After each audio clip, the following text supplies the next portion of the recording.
সেটা আছে সেইটা যে বুঝতে পারবে বা সেই কনসেপ্টের মধ্যে যে ঢুকতে পারবে সে তার সাকসেসের সম্ভাবনা অনেকটা বেশি হয়। আমি যে সেটটা নিয়ে এখানে আলোচনা করব সেই সেটটায় কিছু সহজ কোয়েশ্চেন থেকে আস্তে আস্তে মডারেট হয়ে হার্ডার প্রবলেমস এর দিকে গেছে। একদম সহজ একটা প্রশ্ন এখন স্ক্রিনে দেখা যাচ্ছে। দেখো একটা ট্রাইভ্যালেন্ট মেটাল দেওয়া আছে, মানে ত্রিযোগী একটা ধাতু এম দেওয়া আছে, যার ইকুইভ্যালেন্ট ওয়েট বা তুল্যাঙ্ক বার হচ্ছে 20। তাহলে যদি ট্রাইভ্যালেন্ট হয় তাহলে তার অ্যাটমিক মাস কত হবে? ভ্যালেন্সি এখানে যেহেতু 3 বলা আছে আর ইকুইভ্যালেন্ট ওয়েট 20 বলা আছে, তাহলে ভ্যালেন্সি দিয়ে তুল্যাঙ্ক ভারকে যদি মাল্টিপ্লাই করি তাহলে তার পারমাণবিক ভর বা অ্যাটমিক মাসটা পাওয়া যাবে। সেটা এখানে ক্যালকুলেট করা আছে। দেখো আনসার কিতে দুটো জিনিস এখানে ইম্পর্টেন্ট, যেহেতু ট্রাইভ্যালেন্ট বলা আছে সেখানে দেখো আমি যেখানে মার্কিংটা করছি অক্সিজেনের ভ্যালেন্সি হচ্ছে 2 আর মেটালটার ভ্যালেন্সি 3, তাহলে মেটালিক অক্সাইডটার ফর্মুলা হবে M2O3। এবার পরমাণুটা এম পরমাণুটা যেহেতু ত্রিযোজী এবং তার তুল্যাঙ্ক বার 20, তাহলে 20 কে 3 দিয়ে মাল্টিপ্লাই করলে 60 হচ্ছে এম মেটালটার অ্যাটমিক মাস। আর 3টে অক্সিজেনের মাস হচ্ছে 3 × 16 মানে 48। দুটো এম আছে তাহলে 60 × 2 120 আর 3 16 48 যোগ হলে 168। তাহলে কারেক্ট অপশন হবে এখানে ডি। এত সহজ কোয়েশ্চেন বলে এটা নিয়ে আর বিস্তারিত আলোচনা করা হলো না। আসছে পরে দেখবে আরো হার্ডার প্রবলেম আসছে। হাইজেনবার্গস আনসার্টেনটি প্রিন্সিপাল থেকে একটা প্রশ্ন আছে, বলছে যে অবস্থান আর ভরবেগের অনিশ্চয়তা যদি সমান হয় তাহলে বেগের অনিশ্চয়তা কত হবে? হাইজেনবার্গ আনসার্টেনটি প্রিন্সিপালে আমরা জানি অবস্থান আর মোমেন্ট, অবস্থান এবং ভরবেগ momentum del P R del x এর ভ্যালু হচ্ছে গ্রেটার ইকুয়ালস টু h/4π। এবার দেখো আনসার কিতে আনসারটা একটুখানি ছোট করে দেওয়া আছে। যেহেতু এখানে বলছি বস্তুর অবস্থান আর ভরবেগের অনিশ্চয়তা সমান, তাহলে ডেল এক্স আর ডেল পি সমান। এবার del x into del p হচ্ছে এই greater equals to h/4π।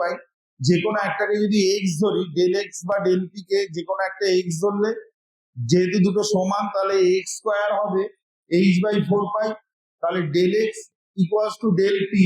Answer কি ফার্স্ট লাইন এর পরে যে সেকেন্ড লাইন সেখানে দেখো del x equal to del p equals to তাহলে হয়ে যাবে √h/4π।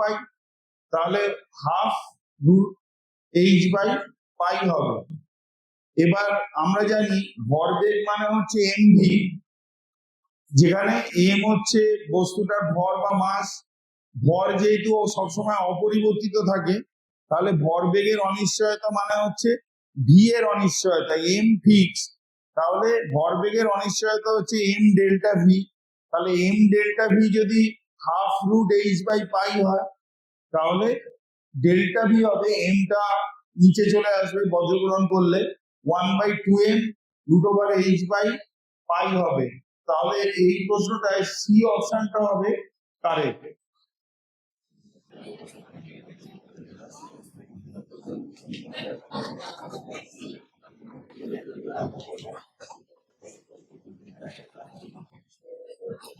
আমরা জানি পারমাণবিক ব্যাসার্ধ বা আয়নীয় ব্যাসার্ধের একটা তুলনা পর্যায় সারণীতে পড়া হয়। যত বাঁ দিক থেকে ডান দিকে যাওয়া যায় তত পারমাণবিক ব্যাসার্ধ ক্রমশ কমতে থাকে। কিন্তু এখানে যে কম্পারিজনটা দেওয়া আছে দেখো 4টে বিভিন্ন তুলনা দেওয়া আছে। একটাই তুলনা ঘুরিয়ে ফিরিয়ে সাধারণত বোর্ডের পরীক্ষায় যেরকম আসে সেরকম প্রশ্নটা কিন্তু নেই। প্রশ্নটা আরেকটু ক্রিটিক্যাল করে দেওয়া আছে যে 4টে বিভিন্ন তুলনা আছে, তার মধ্যে কোন তুলনাটা সঠিক সেটা তোমাকে বলতে হবে। আমরা এইটুকু জানি যে ক্যাটায়নের ব্যাসার্ধ সবসময় পরমাণুর ব্যাসার্ধ থেকে ছোট হয়ে যায় আর অ্যানায়নের ব্যাসার্ধ পরমাণুর ব্যাসার্ধ হচ্ছে বড় হয়। তাহলে যদি অপশন এটা ধরি তাহলে এইচ প্লাসের আয়তন সবচেয়ে কম হওয়ার কথা, মাঝখানে এইচ হওয়ার কথা, আর এইচ মাইনাসটা সবচেয়ে বড় হওয়ার কথা। সেটা হয়নি বলে এই অপশনটা ভুল। সি অপশনটাই যদি আসি, একটা ক্লু ওখানে দেওয়া আছে, দেখো আনসার কিতে, ক্যাটায়নের চার্জ যত বাড়ে তত তার সাইজ ছোট হয়ে যায়, আর অ্যানায়নের চার্জ যত বাড়ে তত তার সাইজ বড় হয়। তাহলে O2 মাইনাস তার সাইজ F মাইনাসের চেয়ে বড় হবে, কিন্তু সি অপশনটায় F মাইনাসের সাইজ O2 মাইনাসের থেকে বড় দেখানো আছে, তাহলে এইখানে ওইটা ভুল হয়ে গেছে। আর ডি অপশনটায় সম্পূর্ণ উল্টো একটা অর্ডার দেওয়া আছে, আবার সেই চার্জ বেশি Al3+ তার সাইজ সবচেয়ে ছোট হওয়ার কথা, Mg2+ এর সাইজ তার থেকে একটু বড়, আর নাইট্রাইড আয়ন যেটা দেওয়া আছে N3- তার সাইজ সবচেয়ে বড় হওয়ার কথা। অর্ডারটা সম্পূর্ণ উল্টো করা আছে, সেই জন্য ডি অপশনটা ভুল। এবার যে অপশনটা আমি ছেড়ে এসেছি বি অপশনটা, সেখানে Na+, যেহেতু ক্যাটায়ন, তাহলে তার সাইজ স্বাভাবিকভাবে অ্যানায়নের থেকে ছোট হবে, তাই তো? Na+ এর সাইজ যে কোনো অ্যানায়নের থেকে ছোট হবে। এবার বাকি দুটো অ্যানায়ন, তার মধ্যে ও এর চার্জ বেশি, তাহলে O2- is larger than F-, তাহলে O2- এর সাইজ F- এর চেয়ে বড়। এখানে বি অপশনটা হবে সেই জন্য কারেক্ট। এই প্রশ্নের আগেই যখন অনুষ্ঠানটা শুরু হচ্ছে তখন বারবার বলা হচ্ছে এই প্রশ্নের বাঁচটা ওই যে কিউআর কোডটা দেওয়া হয়েছে ওইখান থেকে খুলে সবগুলো তুমি বার করতে পারবে। বাড়িতে তোমরা কিন্তু আনসার করার চেষ্টা করবে, যুক্তিগুলো নিজেকেই সাজাতে হবে। কেমিস্ট্রি বা রসায়নের একটা সমস্যা হচ্ছে যুক্তি নানা রকম দিক থেকে যুক্তিটা সাজানো যায়, কোন যুক্তিটা কারেক্ট সেইটা আমাকে পরীক্ষার হলে বসে বিবেচনা করতে হয়, সেই জন্যই অনেক সময় আনসার ভুল হয়ে যায়। এমও থিওরি বা মলিকুলার অরবিটাল থিওরির উপর একটা কোয়েশ্চেন আছে, যে বলা হচ্ছে এখানে কোন এমও বিন্যাসটা আলাদা।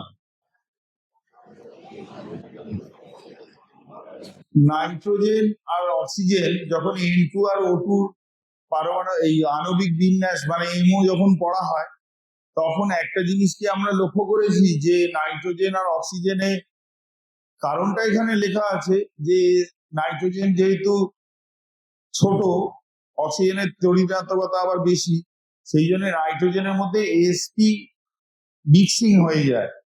কনসেপ্টটা একটু হায়ার কনসেপ্ট, মানে এটা ঠিক তোমাদের লেভেলের কনসেপ্ট না, কিন্তু sp মিক্সিং হওয়ার ফলে যেটা হয়, সিগমা 2pz টা পাই 2px এর থেকে N2 এর ক্ষেত্রে নেমে যায়। এইটা আমাকে কিন্তু জানতে হবে যে ওইখানে অরবিটাল দুটো, এমও অরবিটাল দুটো পজিশন ওলট পালট হয়ে যায়, নাইট্রোজেনের ক্ষেত্রে যা অক্সিজেনের ক্ষেত্রে কিন্তু তা নয়। যদি কোনো কোয়েশ্চেনে নাইট্রোজেন আর অক্সিজেন থাকে তাহলে ধরেই নিতে হবে যে সেই অপশনটাই কারেক্ট, ওইখানেই যা গন্ডগোল হয়ে আছে। এখানে বাকিগুলোর ক্ষেত্রে কোনো প্রবলেম নেই, কিন্তু সি অপশনটায় যেহেতু N2- আর O2+ ছিল, মানে নাইট্রোজেন মলিকুলের নেগেটিভ আয়ন আর অক্সিজেন মলিকুলের পজিটিভ আয়ন, এইখানে কিন্তু নাইট্রোজেন অক্সিজেন থাকার জন্য এদের এমও লেভেলটা ডিফারেন্ট হয়ে যাবে। ওই কারণের জন্য সিগমা 2pz আর পাই 2px দেখবে স্থান পরিবর্তন করে ফেলেছে, যদি এমও লক্ষ্য করো দেখতে পাবে।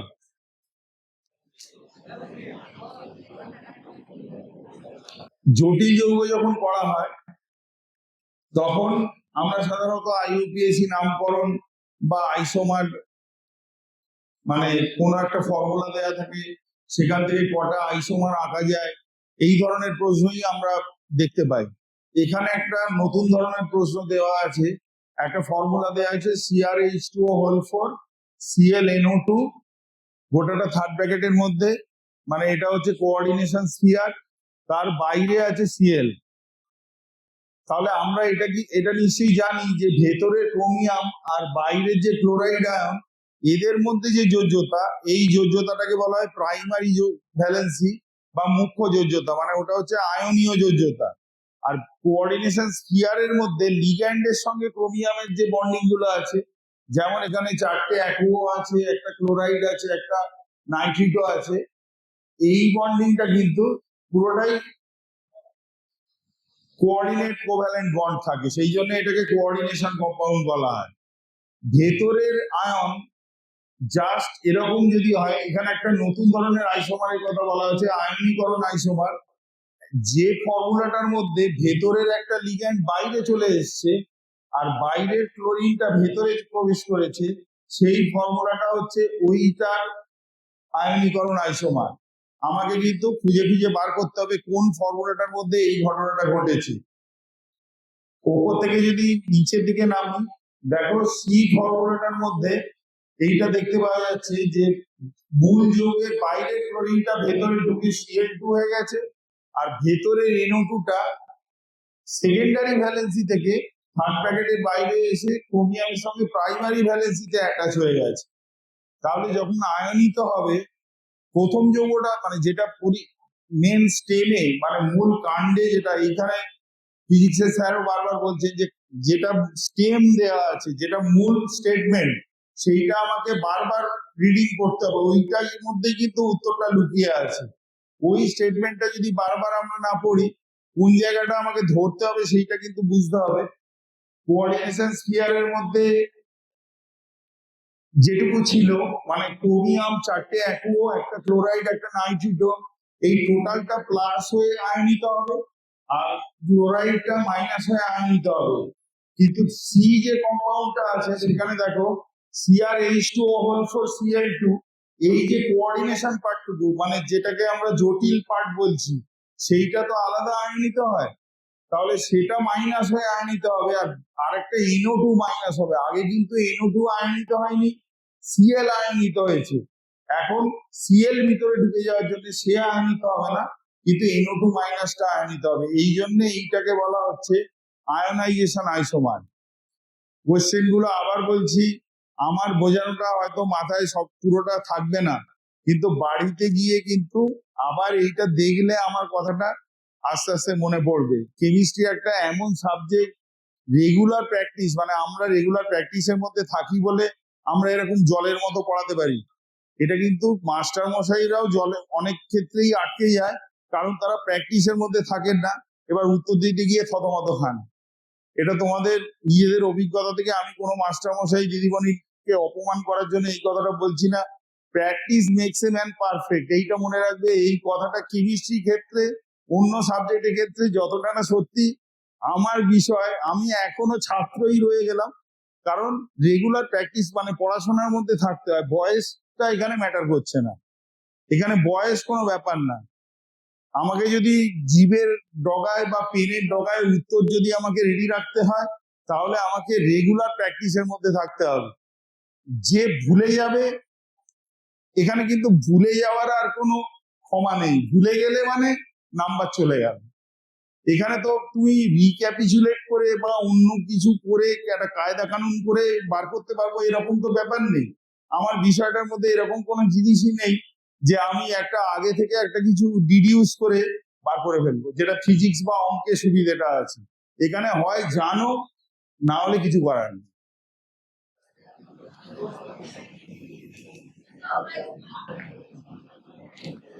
গ্যাসের গতীয় তত্ত্ব থেকে আমরা গ্যাস ল মানে আদর্শ গ্যাস সমীকরণ পড়ে থাকি, PV = nRT।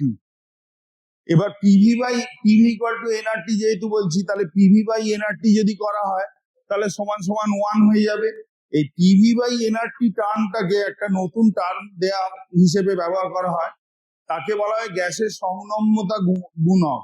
মানে গ্যাসটাকে কতটা কম্প্রেস করা যাবে, মানে তরলীকরণ করা যাবে কি যাবে না, তরলীভবন তার হবে কি হবে না, এইটা হচ্ছে সেই ফ্যাক্টরটা বা সংনম্যতা গুণক, যাকে জেড দিয়ে লেখা হয়।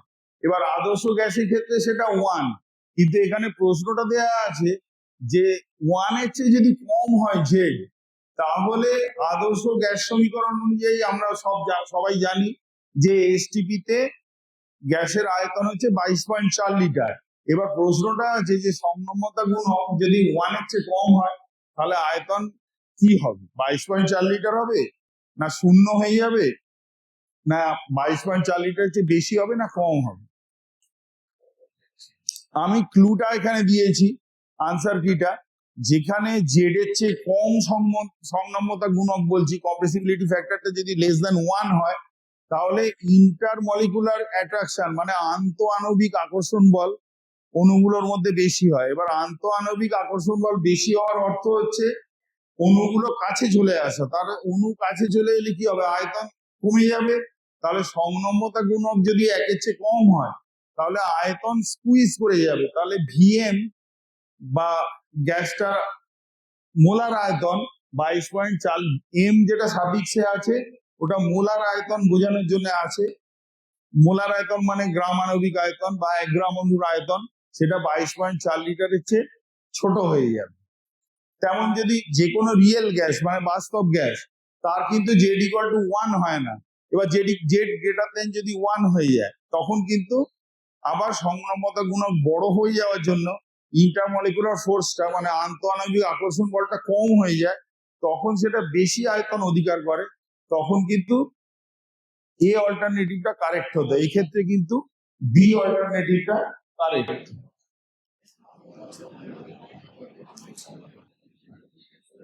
তাপগতিবিদ্যা একটা হচ্ছে রসায়নের বা পদার্থবিদ্যার একটা গুরুত্বপূর্ণ চ্যাপ্টার, যেখান থেকে নানা রকম ঘুরিয়ে পেঁচিয়ে কোয়েশ্চেন করা যেতে পারে। এখানে একটা ওইরকম একটু হার্ডার প্রবলেম দেওয়া আছে, সেটা হচ্ছে তোমাকে 4টে রিলেশন দেওয়া আছে, বলা হচ্ছে কোনটা ঠিক।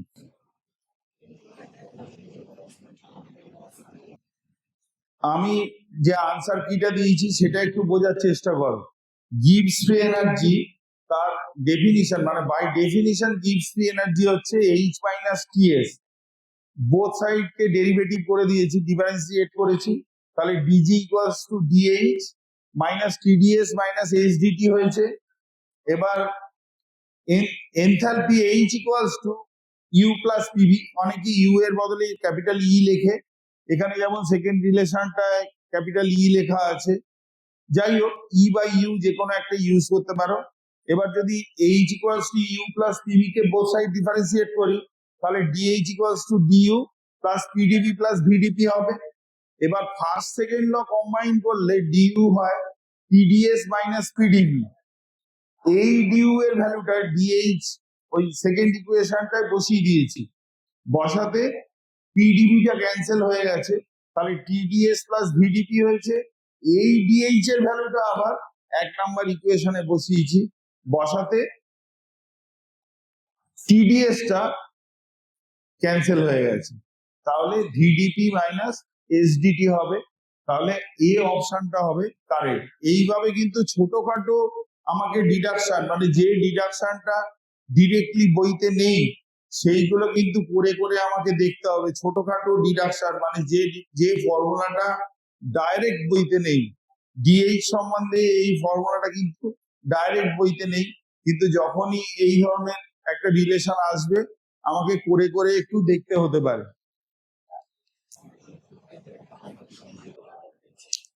এখানে কোয়েশ্চেনটা একটু বুঝতে অসুবিধা হতে পারে, আমি ছোট করে বুঝিয়ে দিচ্ছি।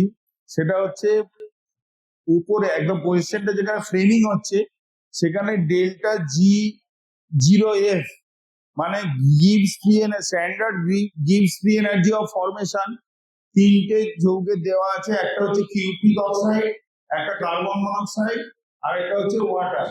এবার বলেছে এই 3টে ভ্যালু থেকে সিইউ কে কোনটা ভালো বিজারিত করতে পারে। এইটা কিন্তু আমি মানে শিক্ষক হিসেবে বলতে পারি বেশিরভাগ স্টুডেন্টই আমি যেটা রেফারেন্স এখানে ইউজ করছি সেটা আমরা আজকে হয়তো বাড়ি গিয়ে দেখব, এখনো পর্যন্ত আমরা দেখিনি জিনিসটা। ইলিংহাম প্লট বলে একটা মেটালার্জিতে প্লট হয়, ইলিংহাম লেখচিত্র। সেই লেখচিত্রটা বাড়ি গিয়ে দেখবে, বইতে আছে, সব বইতেই আছে, আমি কোনো বইয়ের রেফারেন্স ইউজ করলাম না, বেশিরভাগ বইতে মেটালার্জি পার্টে এটা আছে। ইলিংহাম প্লট বোঝাচ্ছে মানে জিনিসটা একটু বোঝার আছে, সেটা হচ্ছে একটা পার্টিকুলার অক্সাইডের del0 ফরমেশন যদি অন্য অক্সাইডের ডেল জিরো ফরমেশন কম হয়, মানে যদি এখানে যেমন সিইউ থেকে সিও এবং H2O ডেল জিরো ফরমেশন কম, তাহলে যেখান থেকে সেইটা উৎপন্ন হচ্ছে, যেমন সিও উৎপন্ন হচ্ছে সি থেকে আর H2O উৎপন্ন হচ্ছে H2 থেকে, তাহলে এরা আগের যে অক্সাইড মানে সিইউ কে বিজারিত করতে পারবে। এটা হচ্ছে ইলিংহাম প্লটের তাৎপর্য। এবার আমরা যদি ইলিংহাম প্লটটা না দেখে থাকি বা তার মধ্যে কি লেখা আছে, কি ভার্সেস কি প্লটটা, মানে ডেল জিরো এফ ভার্সেস যে প্লটটা ডেল জি জিরো এফ, সেই প্লটটা কিন্তু আমাকে স্টাডি করতে হবে। এবার সেই প্লটটার মধ্যেই উত্তর লুকিয়ে আছে। এবার আমরা যদি ওই প্লটটা কোনদিন না দেখে থাকি এবং তার তাৎপর্য না বুঝে থাকি, তাহলে কিন্তু এই প্রশ্নটা আমাদের আয়ত্তের বাইরে চলে যাবে। কিন্তু এইটা বলার অর্থ এই নয় যে এইটা আমাকে জানতেই হবে এবং এইটা উত্তর করতেই হবে। অনেক সময় কি হয়, আমি যে জিনিসটা জানি না সেটা আমরা আন্দাজে ঠিক মেরে আসি। কোনো উত্তর তুমি নাও জানতে পারো, পরীক্ষার হলে বসে সবাই সব জানবে তার কোনো মানে নেই, কিন্তু আন্দাজে কোনো উত্তর ঠিক মেরে আসবে না, কারণ তাতে ভুল হওয়ার সম্ভাবনা 99% ভুল হওয়ার সম্ভাবনা, ভুল হবেই ধরে না। আন্দাজে টিক মারার কোনো সুযোগ নেই এখানে, হয় জানতে হবে না হলে ছেড়ে আসতে হবে।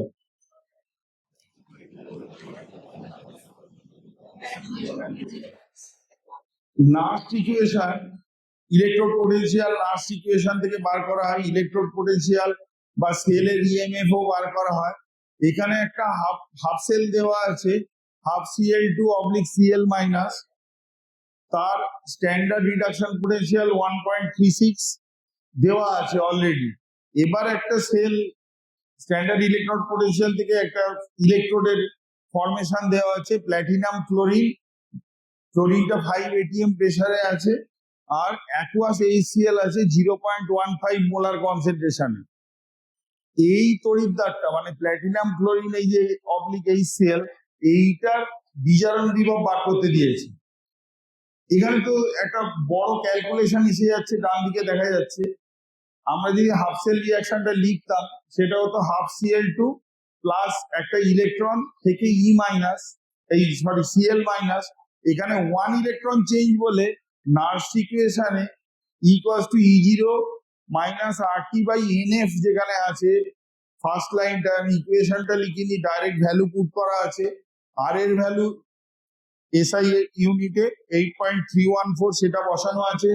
স্ট্যান্ডার্ড যে টেম্পারেচার 25 ডিগ্রি সেন্টিগ্রেড সেটাকে 298 বসানো আছে, n ইকুয়ালস টু 1 বসানো আছে আর ফ্যারাডের ভ্যালু বসানো আছে। এইবার লগ ওপরে হয় concentration of reduced form by concentration of oxidized form.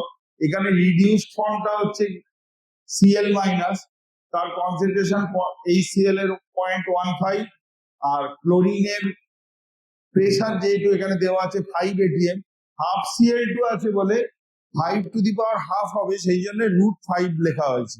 এবার এই ক্যালকুলেশনটা না করে কি করে অঙ্কটা করা যায় সেইটা আমাদের ট্রিকটা শিখতে হবে। সেটা হচ্ছে যদি তৃতীয় লাইনে আসি, তাহলে দেখবে E nearly equals to 1.36 minus একটা ডেসিমালের মাল্টিপ্লিকেশন আছে।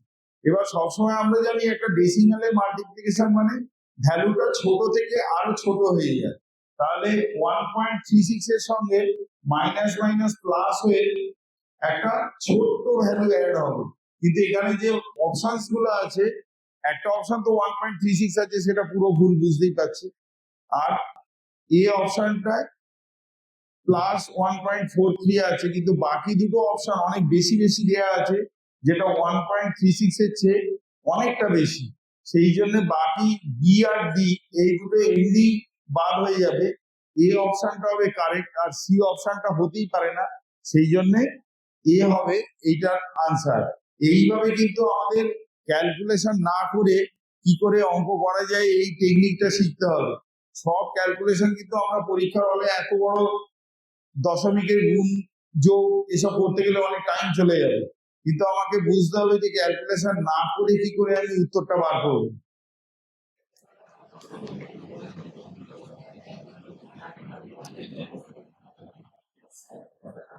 কেমিক্যাল কাইনেটিক্স এর একটা কোয়েশ্চেন আছে, দেখো আমি একটা রেট ল দিয়েছি এখানে, minus d concentration A by dt equals to K. এইটা থেকে আমরা বুঝতে পারি যেহেতু rate is directly proportional to concentration of A, তাহলে এই ইকুয়েশনটা একটা ফার্স্ট অর্ডার কাইনেটিক্স এর ইকুয়েশন। এবার ফার্স্ট অর্ডারের ফর্মুলা কি আমি নিচে লিখেছি, ln একটা ফার্স্ট অর্ডারের একটা ফর্ম আমি এখানে লিখেছি, ln a concentration t by a0 equals to minus kt। এবার বলেছে দেখো প্রবলেমটা যে যখন t equals to 1 by k হবে, এবার ln মানে হচ্ছে log to the base e, তাহলে এই ইকুয়েশনটাকে পরের ফর্মে নিয়ে গেছি যে e to the power minus kt সমান হচ্ছে এটি বাই এ জিরো, সেটাকে বজ্রগুণন করে এসছে এটি equals to A zero into e to the power minus kT. ওই e to the power minus কেটির মধ্যে T equals to 1 by K যদি বসাই তাহলে ই টু দি পাওয়ার মাইনাস 1 হয়ে যাবে, ই টু দি পাওয়ার 1 মাইনাস 1 মানে 1 বাই ই, তাহলে আনসার হবে এ জিরো বাই ই। এখানে এই জিরো বাই ই অপশনটা দেখো, এই অপশনটা হচ্ছে এই জিরো বাই ই। এই প্রবলেমটা কিন্তু দেখে ঘাবড়ে যাওয়ার কথা, মানে অঙ্কটার মধ্যে কিছুই নেই, কিন্তু কোথায় কি বসাতে হবে এই জ্ঞানটা যদি আমার থাকে আমি কিন্তু খুব সহজে এইটার উত্তর করতে পারবো।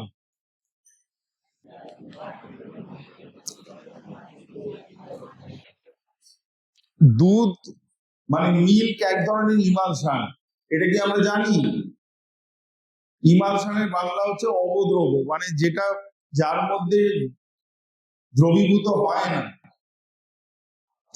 তেল বা ফ্যাট জলের মধ্যে দ্রবীভূত হয় না, আমি যদি জোর করে জলের মধ্যে ফ্যাট দ্রবীভূত করি তাহলে যেটা তৈরি হয় সেটাকে বলা হয় মিল্ক। এবার মেকানিক্যালি এই মিল্ক এইভাবেই তৈরি হয়, মানে যে সমস্ত প্যাকেজ মিল্ক আসছে সেগুলো কিভাবে তৈরি হয় এটা আমি এই প্ল্যাটফর্মে হয়তো আলোচনা করলাম না, পরে কেউ জানতে চাইলে আমার কাছ থেকে জানতে পারো। তার মধ্যে ওইভাবেই মেকানিক্যালি ওয়াটারের মধ্যে ফ্যাট দ্রবীভূত করা থাকে। এবার ওই দ্রবীভূত হয়ে থাকার পেছনে ইমালসিফাইং এজেন্ট বা ইমালশন কারক দ্রব্য হচ্ছে কেজিন।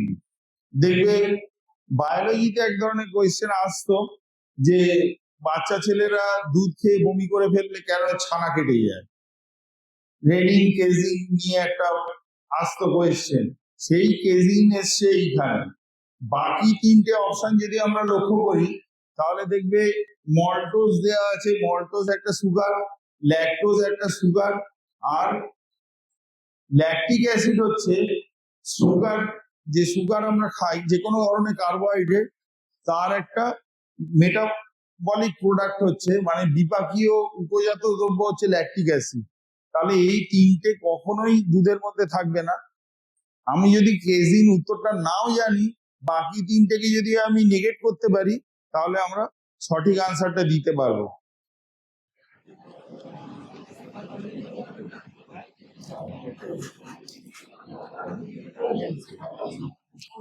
এই বিপ্লবকে ডাকবে, আমি দুটো কোয়েশ্চেন করে ছেড়ে দেবো। বিপ্লবকে ডাক। আচ্ছা, এইখানে একটা একদম বেসিক প্র্যাকটিক্যালের কোয়েশ্চেন দেওয়া আছে, এই প্র্যাকটিক্যালটা ল্যাবে ঢুকে, কেমিস্ট্রি ল্যাবে ঢুকে প্রথমের দিকেই করা উচিত, করা হয় কিনা আমি এই প্ল্যাটফর্মে দাঁড়িয়ে বলতে পারবো না। এটাকে বলা হচ্ছে শিখা পরীক্ষা, মানে একটা মেটাল শিখার মধ্যে দিলে কি ধরনের শিখা মানে কালার তৈরি হয়, সেখান থেকে বলা যায় যে মেটালটা কি মেটাল আছে। এবার এই শিখা পরীক্ষায় বলা আছে ক্ষার ধাতু শিখা পরীক্ষা, তার মধ্যে কোন প্রপার্টিটা ক্ষার ধাতুর মেন রেসপন্সিবল। চারটে কিন্তু অপশন আছে, চারটে অপশনই কিন্তু ক্ষার ধাতু বা অ্যালকালি মেটালের ক্ষেত্রে প্রযোজ্য। অ্যালকালি মেটাল হচ্ছে লিথিয়াম, সোডিয়াম, পটাশিয়াম, এইগুলো তাদের কম আয়নীকরণ বিভব আছে, প্রত্যেকেরই কম গলনাঙ্ক, প্রত্যেকেই অত্যন্ত নমনীয়। সোডিয়াম যদি আমরা চোখে দেখে থাকি তাহলে একদম রাবারের মতো ছুরি দিয়ে কাটা যায়। লিথিয়ামও জলের মধ্যে ভাসে, সোডিয়ামও তাই, কেরোসিনের মধ্যে ডোবানো থাকে। এবার সর্ববহিস্থ কক্ষে একটা ইলেকট্রন আছে, চারটে প্রপার্টি কিন্তু অ্যালকালি মেটালের আছে, কিন্তু বলা হচ্ছে কোন ধর্মটার জন্য ওই কালারটা দেখা যায়। কালারটা দেখা যায় এই কারণে যে বহিস্থ কক্ষে যে ইলেকট্রনটা আছে সেই ইলেকট্রনটা যখন হিট এনার্জি পায় তখন এনার্জাইজড হয়ে আরো বাইরের কক্ষে চলে যায়। এবার যখন ফিরে আসে তখন প্রত্যেকটা মৌলের ইলেকট্রন এক একটা নির্দিষ্ট তরঙ্গ দৈর্ঘ্যের আলো ছাড়তে ছাড়তে ফিরে আসে, সেই জন্য প্রত্যেকটা মৌলের শিখার রং আলাদা। একটা অন্য উদাহরণ এই প্রসঙ্গে দেয়া যেতে পারে, আগে রাস্তা, এখন সব এলইডি ল্যাম্প হয়ে গেছে, রাস্তার মোড়ে মোড়ে গোল বড় বড় আলো থাকতো না, রাস্তায় যে স্ট্রিট লাইট হতো বড় বড় এরকম ঝুলতো, আর এরকম বড় হাঁড়ির মতো একটা তার মধ্যে হলুদ আলো জ্বলতো, ওইগুলো হচ্ছে সব সোডিয়াম ভেপার ল্যাম্প। সোডিয়াম কি কালার দেয়, বাড়িতে গিয়ে এই প্র্যাকটিক্যালটা তোমরা করে দেখতে পারো, এটা এমন কিছু ব্যাপার না। সেটা হচ্ছে আঙুলের ডগায় এক চিমটে নুন নিয়ে বাড়ির যে গ্যাসের যে শিখা, সেই গ্যাসের শিখায় একবার এই আঙুলটা দিয়ে ওটাকে ছিটিয়ে দিয়ে দেখবে যে গ্যাসের আগুনের রংটা কি হচ্ছে, দেখবে ওই ধরনের হলুদ গোল্ডেন ইয়েলো ফ্লেম হয়ে যাচ্ছে। ওই গ্যাসের আগুনটা তো আগে নীল হয়ে জ্বলছিল, যেই নুনটা ছিটিয়ে দেব তখনই গ্যাসের ওই নীল ফ্লেমটা হঠাৎ করে হলুদ, মানে উজ্জ্বল হলুদ রং হয়ে যাবে। ওই সমস্ত যে ল্যাম্প রাস্তায় আগে রাখা থাকতো, লাগানো থাকতো, তার মধ্যে সোডিয়াম ভেপার ভরা থাকতো। বাল্বের মধ্যে সাধারণত কি ভরে, আর্গন ভরে। আমাদের যে এমনি বাল্ব তার মধ্যে কি ভরা থাকে, আর্গন ভরা থাকে, কিন্তু ওর মধ্যে বিশেষ মেটাল মানে সোডিয়াম মেটালের বাষ্প ভরা থাকতো। এবার যে ওই ফিলামেন্ট যেই হিট হবে সেখান থেকে সোডিয়াম পরমাণুগুলো হিট নিয়ে উত্তেজিত হবে, হয়ে তার বহিস্থ ইলেকট্রনটা আরো বাইরে চলে যাবে। যখন ফেরত আসবে তখন ল্যামডা ওয়াই মানে ইয়েলো কালারের একটা বিশেষ তরঙ্গ দৈর্ঘ্যের আলো ছাড়তে ছাড়তে ফেরত আসবে। সেই জন্য সোডিয়াম ভেপারের ওই ল্যাম্পের যে আলো সেটার রং হলুদ, তেমন মার্কারি ভেপার ল্যাম্পের আলো হচ্ছে নীলাভ সাদা। এরকম যদি আমরা আরো এক্সপেরিমেন্ট করে বিভিন্ন ধাতুর ভেপার ভরে ভরে ল্যাম্প তৈরি করি তাহলে বিভিন্ন রঙের আলো পেয়ে যাব। এখন দেখবে বিভিন্ন কালারের মেটাল বলে এক ধরনের আলো বাজারে চলে এসছে, বিভিন্ন রঙের আলো, চৌকো চৌকো আলো, বিভিন্ন রঙের আলো, একই রকম দেখতে কিন্তু জ্বালালে কিন্তু বিভিন্ন রকম আলো বেরোয়। টেকনোলজি কিন্তু এইটা যে বহিস্থ কক্ষের ইলেকট্রনটাকে উত্তেজিত করে বাইরে পাঠানো হবে, এবার সে যখন ফেরত আসবে তখন একটা নির্দিষ্ট তরঙ্গ দৈর্ঘ্যের আলো ছাড়তে ছাড়তে ফেরত আসবে, তাহলে একটা ধাতু একটা নির্দিষ্ট রঙের আলো ছাড়বে। আর একটাই কোয়েশ্চেন আমি আলোচনা করব, আরেকজন মাস্টারমশাই অপেক্ষা করছেন, আমি যদি পুরোটা পড়াতে যাই অনেক সময় লেগে যাবে। সেটা হচ্ছে এখানে একটা স্তম্ভ মেলানো টাইপের দেওয়া আছে, এবার বলা আছে কোন অপশনটা কারেক্ট।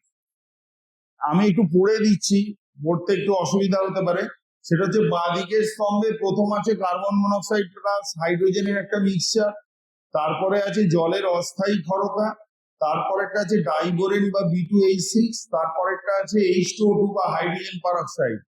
এবার ডান দিকে প্রথম অপশন আছে magnesium bicarbonate plus calcium bicarbonate, দ্বিতীয় অপশনটা আছে ইলেকট্রনের ঘাটতি সম্পন্ন হাইড্রাইড, তৃতীয় অপশন আছে সিনথেসিস গ্যাস, আর 4 নাম্বার আছে একটা নন প্ল্যানার স্ট্রাকচার বা অসামতলিক গঠন।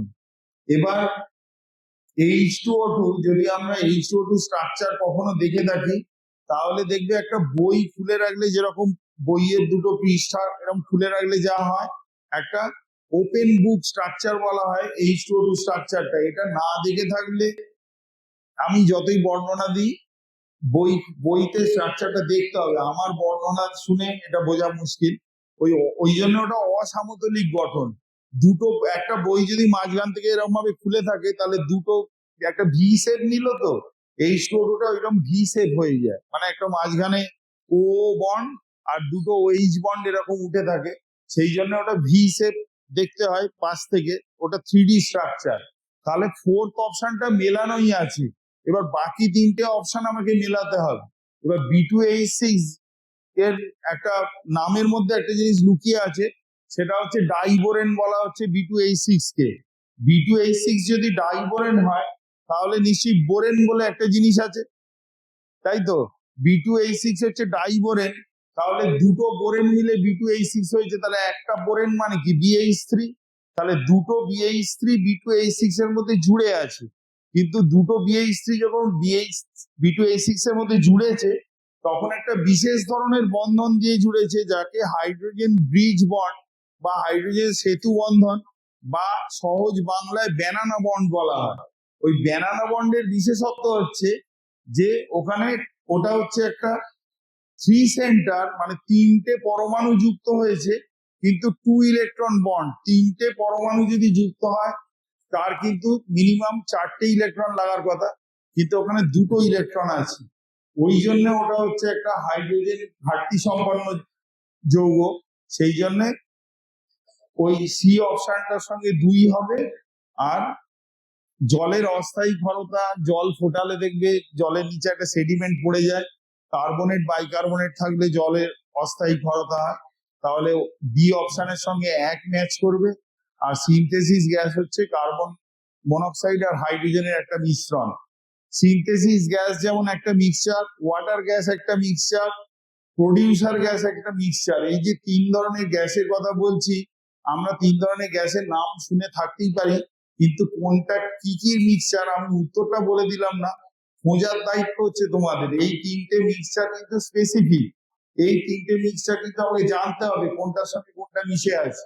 এখানে সিনথেসিস গ্যাস দিয়েছে, না দিয়ে প্রডিউসার গ্যাস দিতে পারতো।